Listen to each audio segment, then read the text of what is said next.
Welcome to Minghui Radio's Falun Gong News, direct from China and around the world. Topics include news about the persecution of Falun Gong in China, local events, and special items of interest. Now for this week's stories.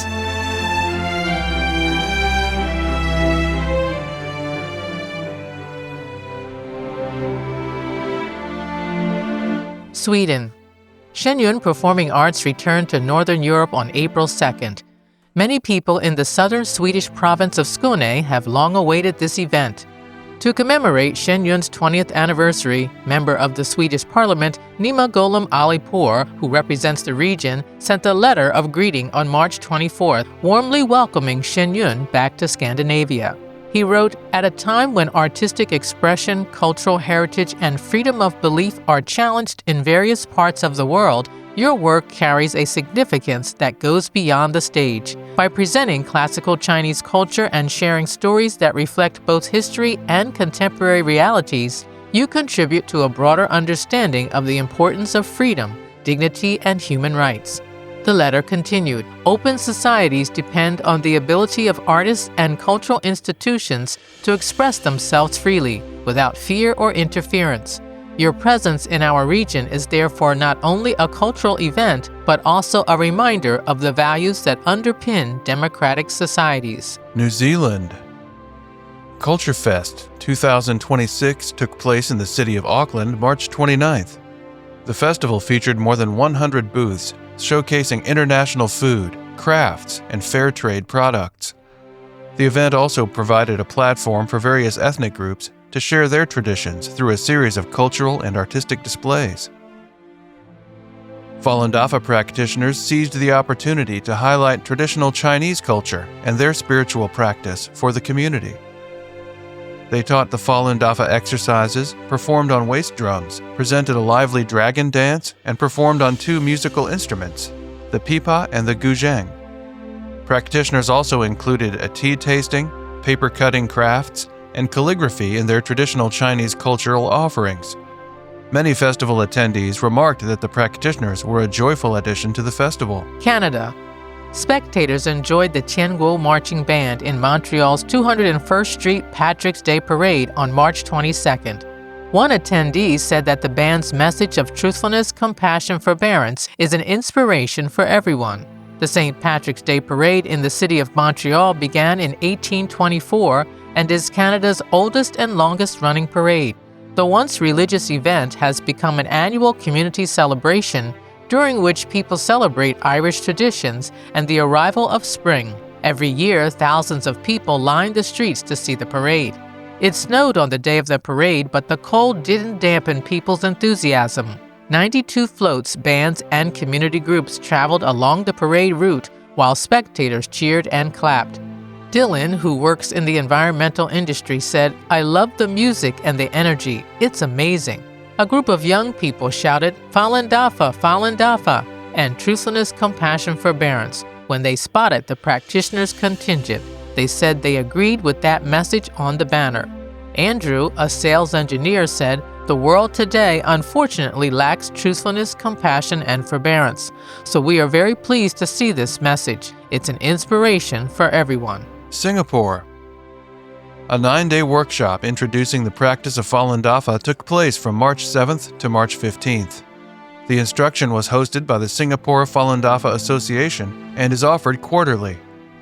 Practitioners presented video lectures given by Mr. Li Hongzhi, the founder of Falun Dafa, and taught the participants the 5 gentle exercises.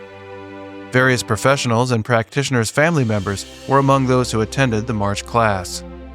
One participant, Jiao Li, said many family members from his parents' generation practiced Falun Dafa. He'd read the main book, Zhuan Falun, prior to attending the workshop. He initially felt the second exercise was challenging, but as the class progressed, he was able to persist and do it. He said he will continue to practice Falun Dafa. Molly and her practitioner husband moved to Singapore from China, and now she too wants to cultivate. Her husband shared that he began practicing Falun Dafa in 2016 and wanted to join a Fa study group. He felt that the energy field was particularly strong during the workshop, and this encouraged him to want to practice diligently. Australia. The annual Clayton Festival took place in the city of Melbourne on March 22nd. Falun Dafa practitioners introduced the benefits of the meditation practice at the event. Many people expressed their support for practitioners as they work to counter the persecution of their faith by the Chinese Communist Party. Some said they would go to the local exercise site and learn the exercises. Many people said that Falun Dafa's principles of truthfulness, compassion, and forbearance are needed in today's society. Kindergarten teacher Asula Allen said, "We teach our pupils to be truthful, compassionate, and tolerant. These are the basic principles of life and give children a good foundation to start their lives." She invited practitioners to teach the Falun Dafa exercises to her kindergarten students. Also in Melbourne, the Glen Ferry Festival took place on March 29th in the suburb of Hawthorne. The Tianguo Marching Band was the opening performance on the main stage and then marched along the main street. The band's powerful, distinctive, and moving music signaled the start of the carnival, while the Waist Drum team's energetic performance brought a joyous mood to the event. Many people stopped at the Falun Dafa booth. Some people praised Falun Dafa's principles of truthfulness, compassion, forbearance, while others learned the exercises. Belgium. The Spring Spiritual Bloom Fair was held in the community of Genk on March 23rd. Practitioners set up a booth to introduce Falun Gong and raise awareness of the CCP's persecution. One visitor, Brunella Candreva, showed how she improved her health after learning Falun Gong on her own 5 years ago. She recalled, "I did not feel well. I then searched online and looked for a practice suitable for me. Coincidentally, a friend gave me a flyer about Falun Gong. She learned the exercises on the Falun Dafa website and started doing them every morning." Brunella reported that she is now retired and wants to join a group practice site to do the Falun Gong exercises with others. Antonella, another attendee, bought Zhuan Falun, the main text of the practice. She learned about the practice a few years ago and said, "I practice Falun Gong every day and feel that it helps me calm down." She added that she has better sleep and less stress as a result.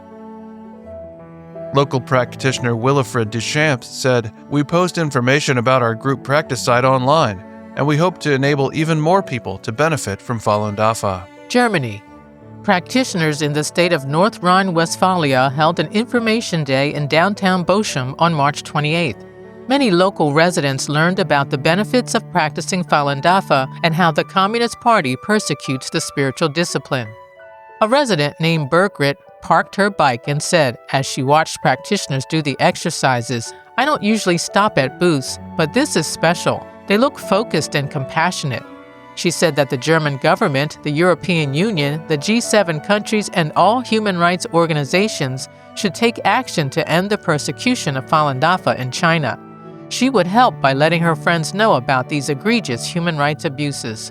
Booth visitor Miguel said of truthfulness, compassion, and forbearance, "Those who uphold these principles are good people. Those who trample on these principles are bad. What you are doing is important. No one should be persecuted. If no one takes action, nothing will change. I respect your stepping forward. That's why I signed the petition." Western Australia. Falun Dafa practitioners participated in the 15th All Tone Comes Alive festival in the city of Swan on March 21st. Many visitors expressed their appreciation for Falun Dafa's principles, wanted to learn the exercises, and many took cards with information about free online classes. Held as part of Australia's Harmony Week, this community festival featured over 70 food and craft stalls with cultural performances and free family entertainment activities, including amusement rides and a petting zoo. During a series of dance performances, practitioners performed the dragon dance, waist drum dance, fan dance, and a traditional Vietnamese conical hat dance, which drew waves of applause from the audience. One man filmed the practitioners' performances, and afterward, he came to the Falun Dafa booth and told practitioners he deeply appreciated the Falun Dafa principles. He accepted a copy of Minghui Weekly as well as a flyer about Falun Dafa and said, "As human beings, we need to return to our true selves. We need to view issues from different perspectives, and when conflicts arise, put ourselves in the other person's shoes."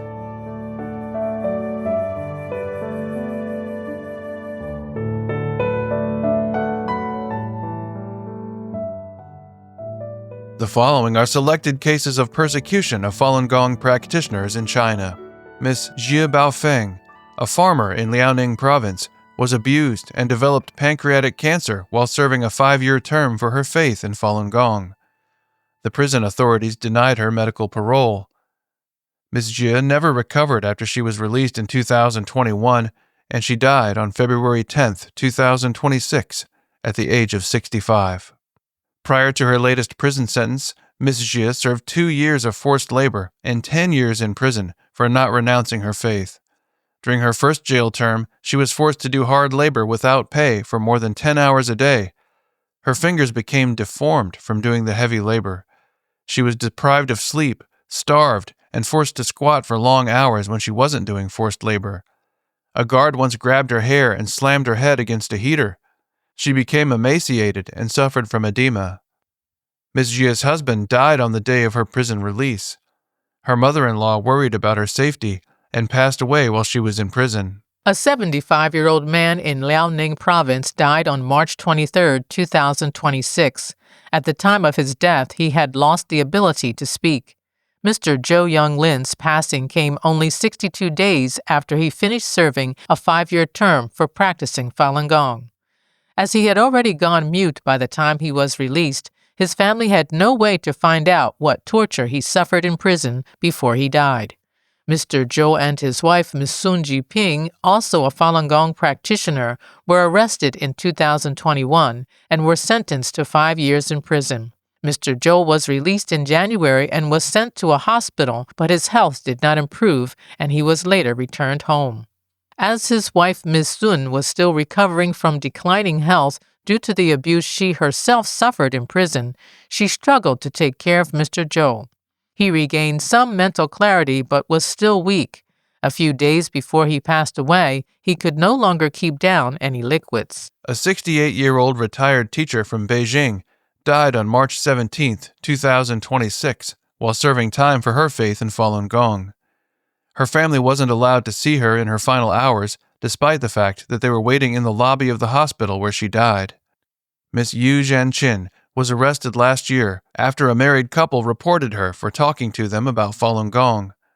Ms. Yu's husband was only told that his wife had been sentenced to 18 months in prison. In March, Ms. Yu's daughter received a call from the detention center and was told to go to the hospital to see her mother.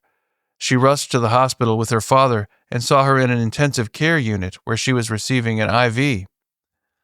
Prior to her latest prison sentence, Ms. Yu was previously jailed twice for a total of 1 year and 9 months for her faith. A Siping City man remains detained for his faith in Falun Gong.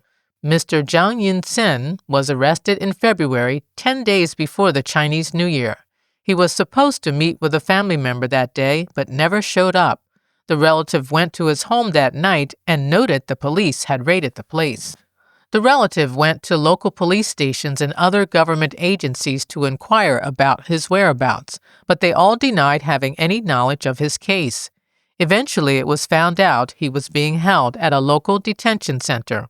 Mr. Zhang is not the only person in his family who has been targeted for practicing Falun Gong. His father, Mr. Zhang Shiho, and mother, Ms. Feng Shulian, were repeatedly arrested and given forced labor terms.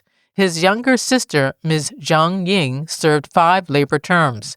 Mr. Zhang Yinsen has held firm to his faith and was incarcerated for a total of 13 years prior to his most recent arrest.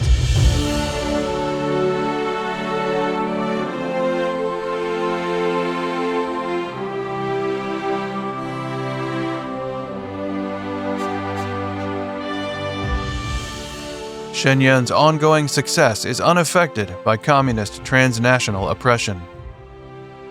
The month of March 2026 saw New York-based Shenyang Performing Arts 8 touring companies presenting countless performances across the United States, Canada, the UK, Europe, and Australia, to the delight and inspiration of audiences from all walks of life. Elected officials continued to offer congratulations to Shenyang for their 20 years of success and stood strong against communist efforts to thwart Shenyang performances with ongoing lies and intimidation efforts worldwide. Retired law professor Jim Beckwith, who saw Shenyun performances in Raleigh, North Carolina on March 8th, said, "Supporting what this wonderful organization is doing is morally important. The Chinese Communist Party is an instrument of unspeakable evil and must be resisted." Mr. Beckwith added that he was very thankful to the artistic director of Shenyun and offered, "I would like to shake your hand and say, 'You're a genius. This is truly a blessing.'" The David H. Koch Theater in New York City was packed to capacity, with extra seats added at the last minute. Best-selling author James Lindsay was deeply impressed and inspired by the show he attended on March 25th, especially the depiction of pre-communist China. Mr. Lindsay cautioned that communism is a threat to all traditional cultures. American dance teacher Linda Dawes watched Shenyun performances in St. Louis, Missouri on March 21st. She called the show spectacular and that the dancers demonstrated amazing skill. She also noted that teamwork was impressive and genuine and said, "I just think that the way they move across the stage and how they work as a team together is divine in itself, and I can imagine that that's how they live. They have faith in each other." On March 16th, the day before the second round of shows in Rome, Italy, the organizer received a threatening letter and immediately reported it to the police. The performance was held successfully in front of a full house. Former Senator and Foreign Minister Mr. Giulio Terzi issued a letter of support for Shenyun, which was published in multiple media outlets. He explained that Shenyun was banned by Beijing authorities for showcasing China's traditional culture before communism. He said that the escalating email threats were deeply concerning. Mr. Terzi noticed that the threats were not only directed at Shenyun, but also at several members of parliament and government officials who support Shenyun or Falun Dafa. He wrote, "I therefore express my full solidarity with the organizers and artists of Shenyun, who, in the face of new and growing intimidation, continue to promote the values of an open and democratic society through art." Professor of Law and Foundation Dean Augusto Zimmerman saw Shenyun in Sydney, Australia on March 26th. "It was absolutely amazing, one of the best shows I have ever watched in my whole life," Mr. Zimmerman said. Reflecting on the reported threats made against Prime Minister Anthony Albanese and the theater at the time of the artist's arrival in Australia, Mr. Zimmerman said that such challenges only reinforce the need to overcome evil with good.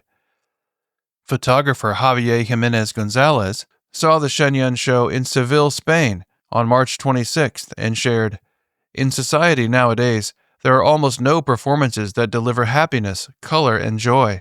Only Shenyun is filled with light and colors. Those dancers who seemed to be floating in air did not seem to make any sound when they landed." He quipped, "Were they flying?" Television producer Mr. Clochu Moreno Martinez and professional flamenco dancer Ms. Irene Judas Cruz saw Shenyun in Seville on March 24th. "We absolutely loved it," Mr. Martinez said.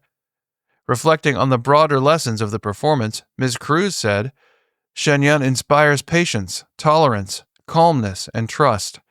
Trust in yourself, your beliefs, and in others. That kind of love and understanding is often missing from our society." Falun Gong practitioners in Ireland raise awareness of the persecution in China. The city center of Dublin is a major attraction for tourists. Every weekend in February and March of this year, practitioners introduced Falun Gong and exposed the Chinese Communist Party's brutal persecution that includes the regime's forced organ harvesting from prisoners of conscience. Many people stopped to watch the Falun Gong exercise demonstrations and signed the petition that calls for an end to the brutal crimes. Many Chinese people took the opportunity to withdraw from the CCP and its affiliated youth organizations. Among them was a young Chinese man who watched the Falun Dafa exercise demonstration one Saturday and took photos with his mobile phone. A practitioner asked him if he would like a copy of the Minghui Weekly.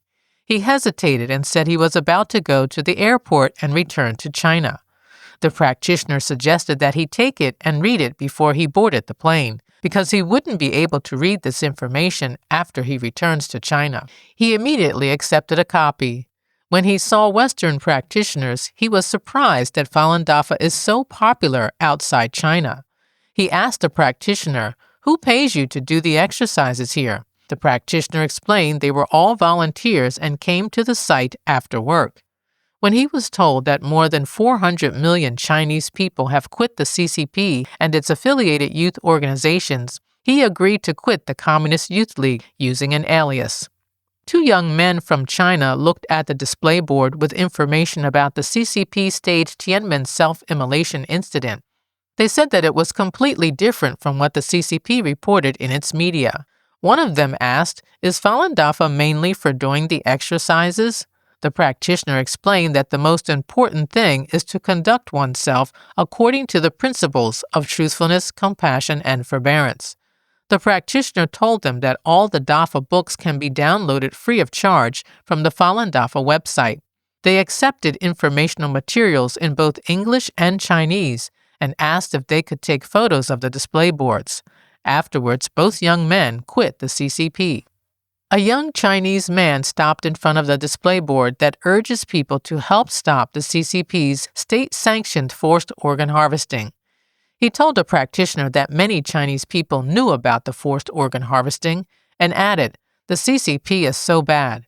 He left China years ago but accepted the book 9 Commentaries of the Communist Party and said he would read it and share it with family members. A young Irish man named Dylan gave practitioners a thumbs up. He commended them for maintaining righteous thoughts in the face of the brutal suppression. A French-born woman named Marie Beatrice has lived in Ireland for many years. She said she had already heard of Falun Gong and she thought the principles of the practice, truthfulness, compassion, forbearance, are wonderful. She signed the petition to oppose forced organ harvesting and shared her understanding of the persecution. She said the Chinese government doesn't allow people to be in touch with their own souls. They just want you to obey. Marie Beatrice said, "When you're in touch with yourself, you have power. The CCP doesn't want to see this, especially when so many people have this power." She pointed to the flyer introducing Falun Gong and said, "This is the real China."